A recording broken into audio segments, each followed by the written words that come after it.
Hi, how are you today? The improved package has arrived. We're having it fitted in time for FP1. Have a look at the factory report. Hello everyone and welcome to episode 15 of F1 2017 Career Mode. Today it's the Singapore Grand Prix, so naturally we've got a power upgrade to a track where power is very little of the lap time compared to other circuits. But no matter, it's going to be more helpful at circuits like Japan, which comes after Singapore, and Malaysia as well, which comes between the two. Anyway, to Q1 now, and where we're going to fare. We have got a low aero set up, by the way, and we go P4. We're going to load it at low aero. That's not normally what I would do for Singapore, to go high aero, but this is McLaren Honda. We need some straight line speed, and it's working P6 in Q1, as you see. Fernando also in P8, so this bodes well. Q2, we're going to try and do it on the option side. Does that work? Will these superstars give us enough grip as we head through the final corner now, where we're going to be? P8. So yes, the options were working very well there for us and giving us good time. Fernando actually just beats us. He's P7, so this guy's competitive. We can do things this weekend. Now, on to Q3. This is the fastest lap of the weekend, so I'm just going to shut up and let you watch.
P4, I'm actually beating one of the big two teams. Whoop whoop! So qualifying is complete and we're all set for an exciting race tomorrow. Your top three are Hamilton, Raikkonen and Valtteri Bottas. The grid is set then, so that just leaves the race itself. Join us tomorrow where we'll be live with all the action.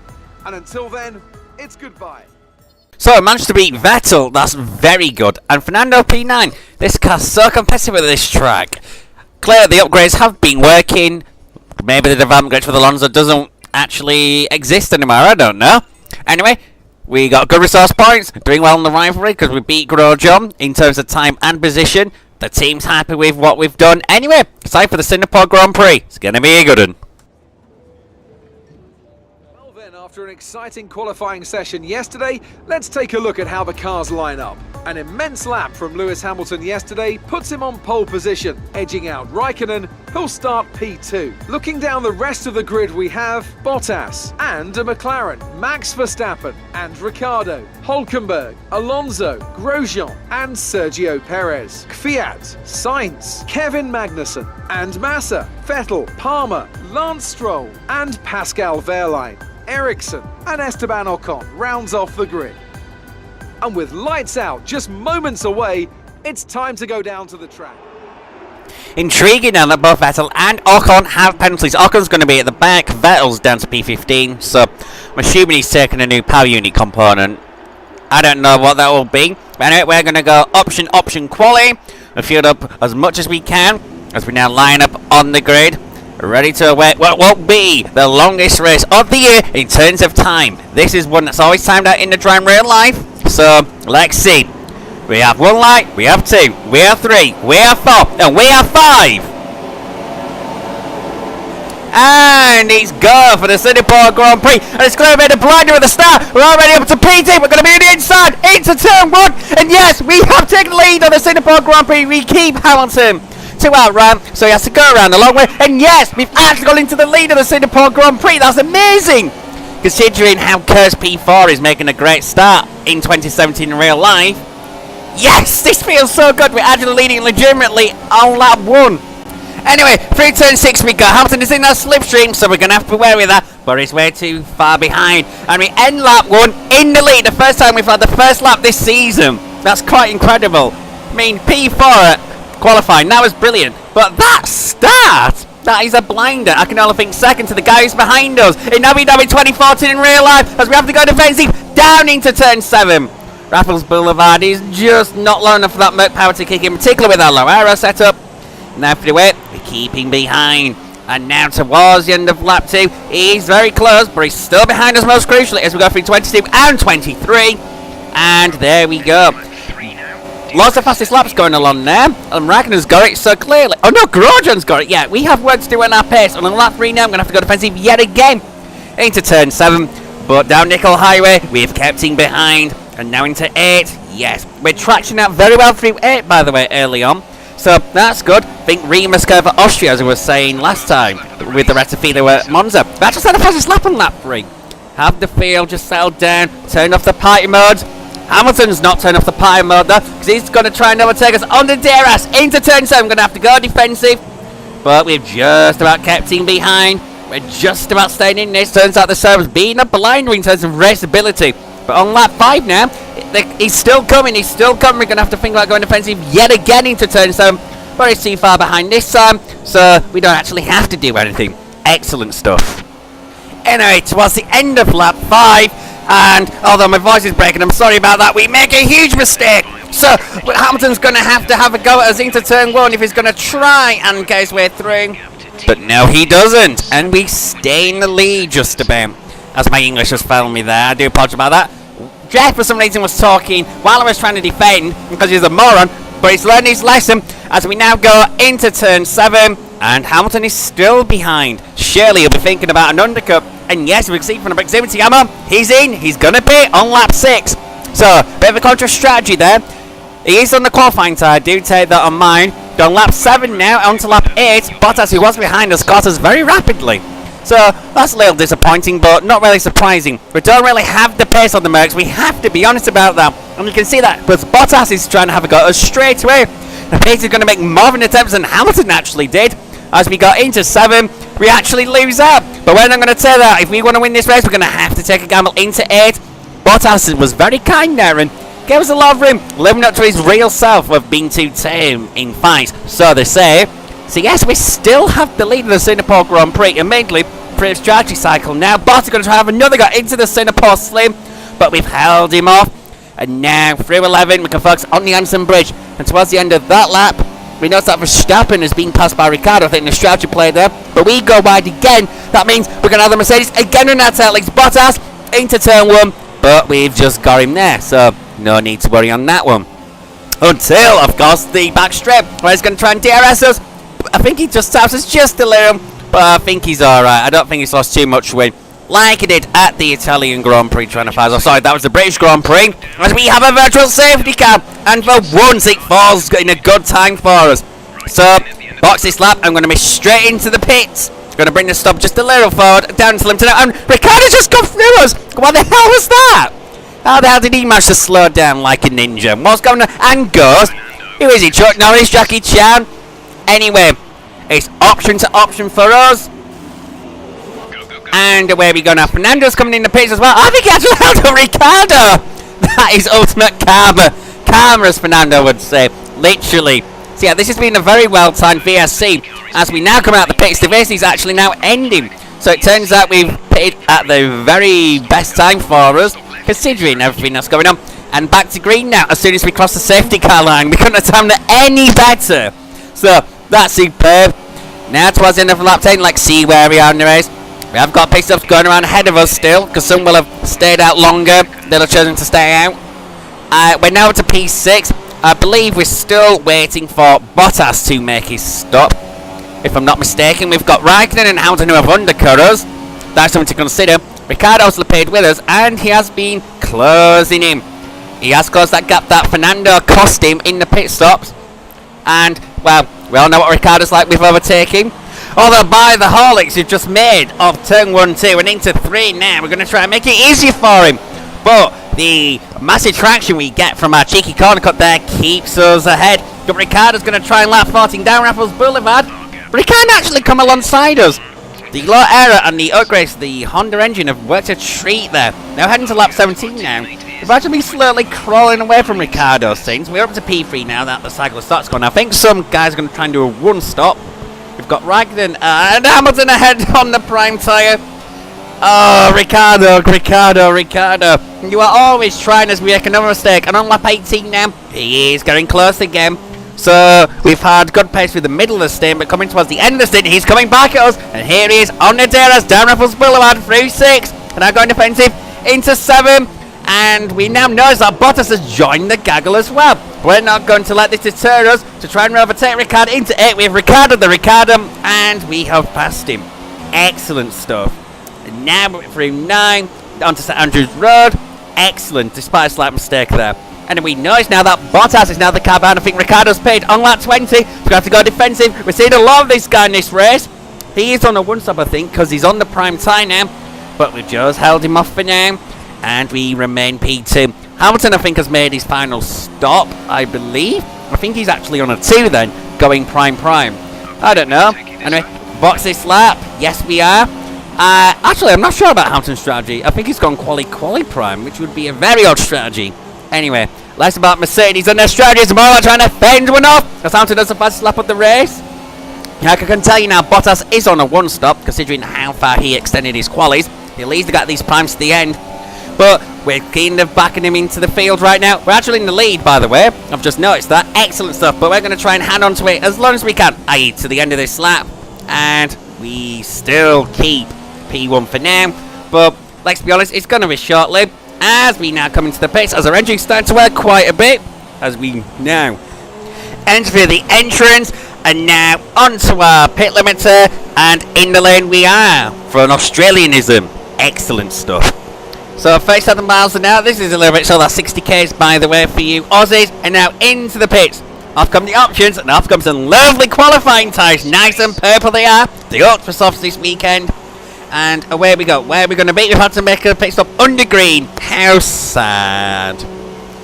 Anyway, less about fantasising about our past. And now we've got Fernando in front of us, but he has to make another stop, so we don't have to worry too much about him. He ain't going to get options that far because he's on a 2. Remember, he came under the VSC just like us, and that's helped him, I think, just a little bit. Now to lap 23, we're on the DRS, looking to overtake him as Val is coming out the pace. Remember, Val had a penalty, so he's been coming through the field. As we now head through 3, we try and set Fernando up. As we now go through 4, the bad traction has helped us. We'll be able to have a look into turn 5. Yes, we come from far back. We do another Daniel Ricciardo X move. This time not on the guy himself, but on one of his friends.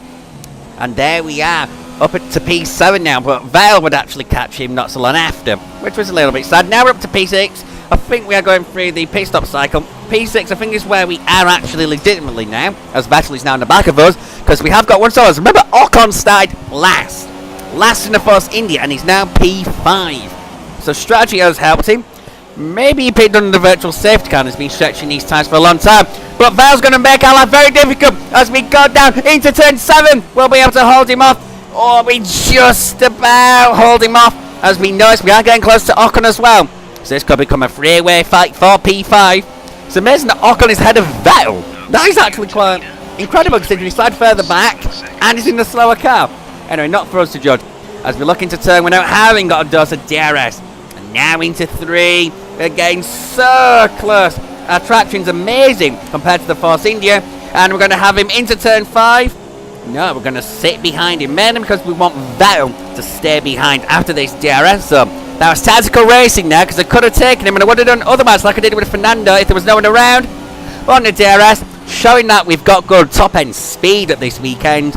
And up to P5, we literally just overtook a Mercedes-powered car on a short straight.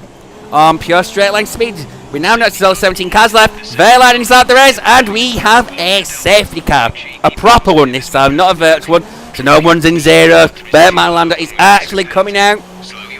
The question now will be, do we stop? Do we stop? Now, it would depend on how long a safety car is going to be. If you knew it was going to be coming in straight up, you probably would pit. We're going to stay out because we're not sure, and track position at a track like this is crucial. So we don't want to be throwing narrow away. And it's lap 27 now. We see that Vettel actually still yet to pass Ocon. So that was good tactics down the race, and he's still going to have to face him. But we now notice there's only 14 runners left. Ocon has retired from the race as we try and slow down to our delta. So I wonder what's been going on there. How have 3 cars gone missing under a safety car period? May I just add, which is the weirder thing, I could understand if there was a 4-way pile-up, that's right, a safety car, but no, Grosjean's out the race as well. Something odd's happened, and Massa's out too. I suspect, and because I forgot to go and grab the footage, I'm sorry about this, I reckon they've actually crashed into the safety car itself. Because I've seen that happen several times before in this game. So anyway, we did catch the gaggle on lap 28, and on lap 29 now, the safety car is coming in this lap. And, of course, the way the game works is sector 3 is quite long. So, it's going to be a long process awaiting the restart of the Singapore Grand Prix. Bottas is the leader. We've then got Hamilton in second, then Raikkonen in third. Then Perez is in fourth. I think he's on a one-stop as well. And straight off, Hulkenberg is sixth. I don't know what's happened to Vettel. I don't know if Vettel's made a late call to pit, but this is only going to be a 2-block shootout. There won't be DRS either, because by the time DRS is activated, the race is finished. So, that's a strange one. You can see the AI being very weird. This is the first safety car restart I've ever had at Singapore, by the way, on this game. 11 months into the cycle, yes, I know, but we'll gloss over that. So, we're going to be wary. What's Bottas going to do? When's he going to launch? Is he going to launch off now? Yes, he is, but we're away to him. And we're going to be on the back of Perez. His gearbox is going to be smelling us as we now head through 22 and into 23 in this lead stream. And here's the restart of the Singapore Grand Prix with 2 to go. It's a green light checkered F1 style as we go to turn where we dive on Perez and we take P4. The power of the green light checkered, everyone. If you don't know, by the way, green light checkered is what they're having NASCAR is how they finish the race. They make sure there are 2 laps to go at the end, and you go green, and then you go white, because in America you take the white flag with 1 to go. And then obviously you get a checkered flag at the end of it all. Anyway, we are just about hanging on to the 3 guys in front. Raikkonen's on the options, so compared to the Mercs on the primes, bear in mind, oh hold on, Raikkonen's pitting! Why is Raikkonen pitting? He's pitting in! Has he not fulfilled his tyre obligations? Actually, hold on, one of you have qualified on quals if I remember. Has he just ran out of tyres? Because you wouldn't pit now. Surely, even if you felt you're running out of tyres, you'd stay out, you'd have to take the gamble. But anyway, we weren't catching those Mercedes. So we're going to take a very unexpected podium finish. Top job, my friend, top job. I was a bit worried about this one at the start of the weekend, but you pulled through. Thank you. So as I say that, we can see the drivers coming out now to collect their trophies. It's yet more silverware to take back to their base in Brackley after another excellent Grand Prix. So at the weakest track, Mercedes take a 1-2, and we're third because the other 2 teams from the big 3 shot themselves in the foot. Some things you just can't explain. Welcome to career mode, everyone, where the unexpected happens. Anything can happen in Formula 1, and it usually does. Thank you, Murray Walker. Anyway, we know some odd things as we look at the race results. Verstappen's only 10th, which is remarkable in itself, but Ricciardo, Raikkonen and Perez, they've got penalties for whatever reason. So, there's only one thing now to do now is to have a look. Other things, well, the Renault's 4th and 5th, which is good for them. Vettel in 6th. Yes, he's made a 3rd stop. I don't know if he was involved with any safety car malarkeys that involved Ocon as well, because he was right behind him, and he will have passed the safety car. But as we look now, turns out Raikkonen and Perez were speeding under the safety car, i.e. they were exceeding the delta. And Ricciardo had contact with Massa, and he didn't get to serve his stop-go. Well, it's a 5-second time penalty. Ignore the stop-go because it's an incorrect definition on this game. So yes, that's crazy. So that's why we're followed by the Renaults and not like any Ferraris or Red Bulls, other than maybe Vettel being behind the Renaults. But anyway, so the resource points. Nicely accumulating them at the moment. 475. That's a lovely number to be having. And now we look at the first driver bonuses. Raking it in now onto 503 points, so that can buy us another upgrade if we so wish. But I think we might just withhold for now. I don't know. And the rivalry update, yeah, we trounced Grodjon because obviously Grodjon retired. I say obviously. Did I point out that he retired? Oh yeah, he was one of the guys who must have smashed into the safety car. Yes, of course. Our team, they're loving the fact that we got a podium finish and obviously beat Fernando in the process. Our career score now, the numbers are coming along. They mean something. I have no idea what they mean. But they mean something. And our core competency. Our pit stop efficiency is now even better. Just how we like it. Because we made 25 pit stops in this career mode now. 25. Anyway, guys, there's nothing else for me to say. I'll see you next time. Goodbye.